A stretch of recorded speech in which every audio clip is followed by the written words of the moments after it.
Hey TransByDef, this is Autumn on Wednesday, and this is like my third attempt to try and get my video done today. I just like ran into one distraction after another.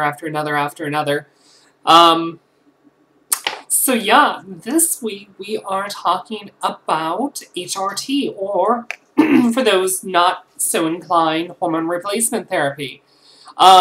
So what I'm going to do, is I'm just going to sort of tell you a little bit about what I went through and how things have been working for me, what I take, what I do, etc. and so forth. And yeah, it'll be fun. So anyway, in a couple hours actually, on the 19th, it's going to mark 8 months for hormones for me. And it's so funny because it seemed like it took forever for me to even begin hormones, considering I started it a little after I turned 26. But once I have, these 8 months have been going by so quick, it's not even, I mean, it's ridiculous, honestly. It's absolutely just crazy how much time flies when you actually don't constantly hate yourself. I mean, it's not the panacea I'd hoped it, would be. Of course, you all hope that it would be once you start it. But the big thing is that it's helped dramatically improve my life. So this is back in August when I started. I am actually on the same dose that I started with, which is pretty oddball, actually. Usually that doesn't happen. I take 3 medications. I take estradiol valeric intramuscularly twice a week. Or, sorry, every other week, so twice a month. And I do that. I do 20 milligrams. I do it in 20 milligrams. My concentration is 40 milligrams per milliliter, and then I do half milliliters. With a pretty big needle right into my thigh. I could do it into my butt, but, it's just, I don't know, it's awkward. So I just jab it down in my thigh and just go on through my day. Which isn't exactly for the faint of heart if you're just terrified of needles. Actually, I get kind of tingly when it comes to needles. I don't know if that's like, I don't know, I'm like developing some weird fetish when it comes to like medication now. It's just that's not a good sign. Excuse me. But I like it. I like what injections I've done. I like how I feel. There are some ups and some downs. I definitely have rhythms. Actually, one of the things I hadn't expected is that it's not obviously the same at all, but I do get actually period-like symptoms, something I didn't expect from starting hormones. Is about roughly once a month, and it doesn't actually always happen, but I will get bloated. I will get very irritable, and I mean, obviously I can't get cramps, but I pretty much get every other sort of mood set. Like, I'll get headaches, I just won't feel good. I think I'll be getting sick, and I realize it's like, oh wait, it's been about a month since the last time I felt this way. I'm just going through my freaking period. My freaking tranny period. What the hell? It's crazy, but I swear to you, it's true. I'm not making this up. It had to happen more than once. I actually, like, looked into it, and I spoke to my endocrinologist, and she's like, oh yeah, that can happen sometimes, so just roll with it, so screw it. That's actually the dose my endo put me on. And then I'm actually on the same level Spiro that she put me on too, which was on 50 milligrams a day. Which is actually really low. That was the other thing I was really not expecting, was not have to take a lot of Spiro. Spiro, of course, for those who don't know, is what blocks your testosterone, so the estrogen you can take less of, and it works more easily. And my testosterone for like 1 month on is like 20. Just kind of like reference, you do this milligrams per deciliter, if I'm not mistaken, and 300 to 1,000 is normal for genetic males, or, males signed at birth, and mine was 235 to start, and 50 milligrams of spironolactone dropped it down to like 20, and it stayed at 20 since, the first month onward. And then on top of that, and this can go either way. I know a lot of people do and a lot of people that don't. Sorry, excuse me. But I take progesterone. Specifically, and actually the funny thing is I don't take the good progesterone. I take medroxyprogesterone, which a lot of people are like, oh, if you take progesterone, don't do it, because it'll screw you up if you don't take bioidentical progesterone, like, what is it, Prometrian, I believe, if I'm not 100% mistaken, but regardless, actually, I've never had an issue with it. Like, I feel freaking fantastic all the time on it. Which is, like, kind of weird, but meh, whatever. What are you gonna do? So, yeah, don't expect this to be the same for everyone, actually, if you aren't on hormones. For women going on hormones, you probably will start on pills, which is fine. If you don't mind the needles and you can afford it, or if you have health insurance, get on shots. I know it sucks, but honestly, I think the results are just, they come on a lot faster, a lot harder, a lot more effective. It's better on your liver. It's just a much more efficient way of getting the hormones that you need.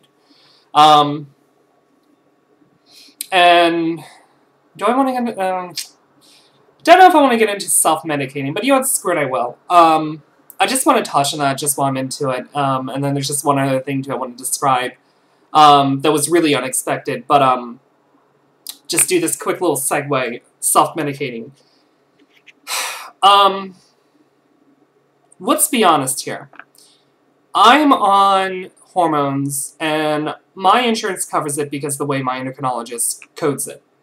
And so I don't pay much. I pay $45 for my estrogen, but it's a 5-month supply. I have to buy it every 5 months. Oh no. You know what I mean? I know women who, you know, even with insurance, will pay like $40 a month just for pills and for, you know, for everything. And then I pay $5 each copay for my Spiro and my progesterone. I spend less than $20 a month on my hormones, which is like nothing when you compare to what they're doing. I mean, this is honestly my opinion, and it's life-saving. Honestly, not just to me, but I mean, like, my endo agrees that it is, my therapist agrees that it is. It's just a life-saving thing. So, here's the thing. I have white middle-class privilege. Now, I am poor, but I come from a middle-class family, and I have a job that I'm currently at that provides me with really good health insurance. Like, I'm just really lucky in that regard. I'm privileged in that regard, and that's what I'm getting at. Usually people who would talk down about self-medicating usually have white, middle-aged, middle-class privilege. And so if they can't afford it because they don't have insurance, they can afford it otherwise because their jobs pay them that much. Is it recommended? Absolutely not. If you can go to it, if you can get to an endocrinologist, go to an endocrinologist. Do it right. If you cannot, and you have no other options, then yes, instead of killing yourself, please self-medicate. Do something. I even know people who legitimately will, they have scripts, they're doing everything legitimate, but they don't, out of pocket, it's just a ridiculous cost for them. So technically they do self-medicating because they go through gray markets, and they go and get their pills that way. And again, it's not ideal, but, you know, considering the lack of healthcare that we have, as a disenfranchised group of people, there's not sometimes that many choices. And, you know, just be smart about it. Get blood tests done if you can. You know, do it frequently. I get mine done every 3 months, but again, it's covered by insurance, so it doesn't cost me a damn thing, so I can't really bitch about it. But, you know, get it, take care of it, take care of yourself, be smart about it. And please, when you can do it, get on to a doctor-controlled regimen. Make sure to, you know, have a doctor assist you with that, because this is, you know, powerful stuff that we're doing. This is, you know, some, you know, really, really powerful medications that we are dealing with. But yeah, so, in short, if you can, go to the doctor. Don't medicate if you can. If you can't and you have no other options, yes, please, self-medicate the best that you can. By all means, go for it. Let's see here, we're getting kind of close on time. I just want to touch on one other thing I thought was really funny. I kind of mentioned in one of the other videos, but one of the things that I really didn't expect whenever I studied hormones is my increase, actually, in aggression. In fact, I always make the joke that I'm more of a man now than I'm a woman. When I know a lot of women, when, like, they start hormones, they get this idea, this sense of peace and happiness and joy and other such crap. And I didn't. I got aggressive. I got forceful. I was happy, of course, but I was confident. I was able to be more bold. I was able to be more logical in my decision making, less emotional, actually. I could cry more easily, but I was less emotional. That was kind of the funny thing. Like, I could just cry it out, and 20 minutes later, I'd be on with my day, whereas before, I would be depressed for hours, if not days on end, without any sort of remorse. It's so weird how much more easily I am to cope with emotionally. And that being on estrogen, which is supposed to make you more emotional, I'm less emotional, more logical, more aggressive. And I have, seriously, I sneezed to my testosterone and it died, so it can't be that. So, the reason I mention that is that hormones are unpredictable. And, it's a cliche, but you always hear the term, your mileage may vary, and that's very true. So, just be careful out there, for those who haven't, and then below, this actually be fun. Let me know any unexpected things, write in the comments below, make a video response, and, let's talk about it. And until next week, I'll talk to you guys later. Bye.